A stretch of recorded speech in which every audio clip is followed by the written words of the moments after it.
تھا۔ نیکسٹ میں کیا کہتے ہیں، آپ صلی اللہ علیہ وسلم نے صحابہ کرام کی حوصلہ افزائی فرمائی کہ وہ آپ صلی اللہ علیہ وسلم کے فرامین کو یاد رکھنے کے ساتھ ساتھ تحریری صورت میں بھی محفوظ کریں۔ چنانچہ آپ صلی اللہ علیہ وسلم کی زندگی ہی میں حدیث نبوی کو کتابی شکل میں محفوظ کرنے کا سلسلہ شروع ہو گیا۔ رسول پاک صلی اللہ علیہ وسلم کے وصال کے بعد صحابہ کرام رضی اللہ تعالیٰ عنہ کی بڑی تعداد نے اس عمل کو اپنی زندگی کا مشن بنایا تھا۔ تو یہاں تک ہمارے پاس عہد رسالت ہے۔ آگے آ جاتے ہیں۔ عہد رسالت میں حدیث مبارکہ کی کتابت اور تحریر کی متعدد شہادتیں کیا کیا چیز اور کس کس طرح سے کمپائل کی گئی۔ سب سے پہلے ڈسکس کرتے ہیں دعوت نامے اور خطوط جو آپ صلی اللہ علیہ وسلم نے تبلیغ کے لیے دوسرے ممالک میں بھجوائے تھے۔ دوسرے دور رسالے میں جو دعوت نامے اور خطوط خود نبی پاک صلی اللہ علیہ وسلم نے مصر، شام اور ایران کے فرما رواؤں کو لکھے، ان خطوط میں بعض تحریری شکل میں آج بھی مختلف مقامات پر محفوظ ہیں۔ نبی پاک صلی اللہ علیہ وسلم نے حضرت عمرو بن حزم کو یمن کا ولی بنا کر بھیجا۔ اسے مارک کیجیے MCQs کے لیے کہ یمن کا ولی کس کو بنا کر بھیجا گیا؟ حضرت عمرو بن حزم کو، اور تو انہیں صدقہ اور وراثت کے متعلق احکامات لکھوا کر دیے۔ پھر ایک یہ بھی MCQ آپ سے پوچھا جا سکتا ہے کہ صدقہ اور وراثت کے احکامات کہاں لکھوا کے بھیجے آپ نے، کہاں پہ بھجوا کے بھیجے تھے؟ یمن میں، اور کس کے ہاتھ بھجوائے تھے؟ حضرت عمرو بن حزم کے ہاں۔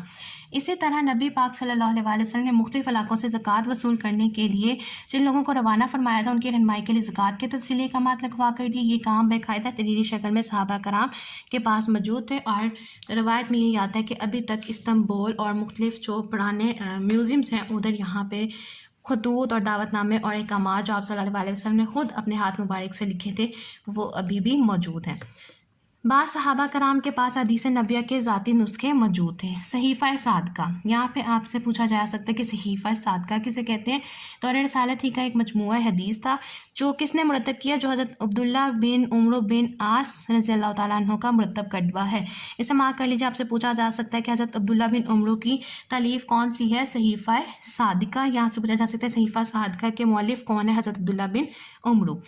اس کے علاوہ حضرت ابو ہریرہ کا بھی ہمارے پاس صحیفہ ابو ہریرہ ہے۔ حضرت علی کا جو ہے وہ صحیفہ علی ہے، جس میں آپ نے تمام حدود اور قیاس یعنی کہ سزائیں وغیرہ جو آپ صلی اللہ علیہ وسلم کے دور میں دی جاتی تھیں، یعنی چوری کی جائے تو ہاتھ کاٹ دیا جائے، شراب پی جائے تو 80 کوڑے لگائے جائے، تو اس طرح کی سزائیں جو تھیں وہ آپ حضرت علی نے اپنے حدود و قیاس اپنی صحیفہ میں لکھی ہوئی تھی، اور ہمیشہ اپنی تلوار کے نیام میں اسے رکھتے تھے کہ جیسے آپ صلی اللہ علیہ وسلم کا کوئی ایک نیا حکم آئے اسے فوراً ضبط تحریر میں لے آیا جائے۔ اور حضرت عبداللہ بن مسعود کے پاس بھی حدیث مبارکہ کے تحریری نسخے موجود تھے۔ لاسٹ پیراگراف ہمارے پاس پیج نمبر 3 کا، اس میں کیا کہتے ہیں کہ صحابہ کرام رضی اللہ تعالیٰ عنہ کے بعد تابعین کے دور میں حدیث مبارکہ کی جمع و تدوین کی ایک منظم تحریک کی شکل اختیار کر لی۔ تابعین نے اس دور میں کئی کتب حدیث مرتب کی جو بعد کے ادوار میں باقاعدہ ماخذ اور مصادر کی حیثیت رکھتی ہیں۔ اسے مارک کر لیجئے کہ کس چیز کی حیثیت رکھتی ہیں؟ ماخذ اور مصادر کی۔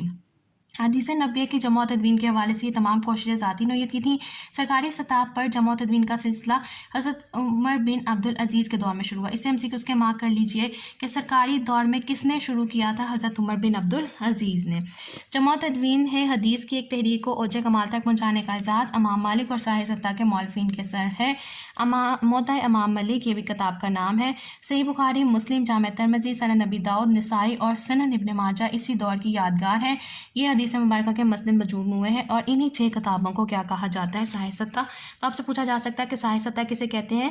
صحیح ستہ حدیث کی 6 مشہور کتب کو کہتے ہیں، یا آپ لوگ کہیں لکھ بھی سکتے ہو اپنے سائٹ پہ کہ صحیح ستہ مشہور حدیث کی 6 کتب کو کہا جاتا ہے۔ ان 6 کتب کے نام صحیح بخاری سے لے کے سنن ابن ماجہ تک آپ لوگوں کے پاس دیے گئے ہیں۔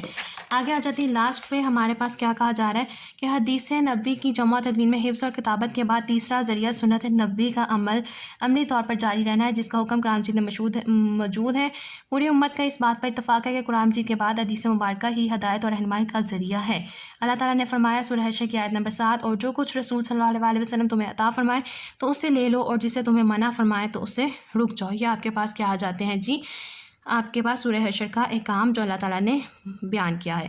لاسٹ پہ کیا کنکلوڈ کریں؟ جمع و تدوین حدیث کی پوری تاریخ پر نظر ڈالنے سے واضح ہوتا ہے کہ اللہ تعالیٰ نے قرآن مجید کے ساتھ حدیث نبوی کی حفاظت کے بھی خصوصی اسباب مہیا فرمائے ہیں تاکہ قیامت تک اہل ایمان اس پر عمل پیرا ہو کر دنیا و آخرت میں کامیابی حاصل کر سکے۔ تو یہ تھا جی ہمارے پاس جمع و تدوین حدیث کی ریڈنگ، اور اس میں ہم نے دیکھا کافی سارے MCQs اور شارٹ کوسچنز جو ہیں وہ ان ٹیکسٹ بنتے ہیں۔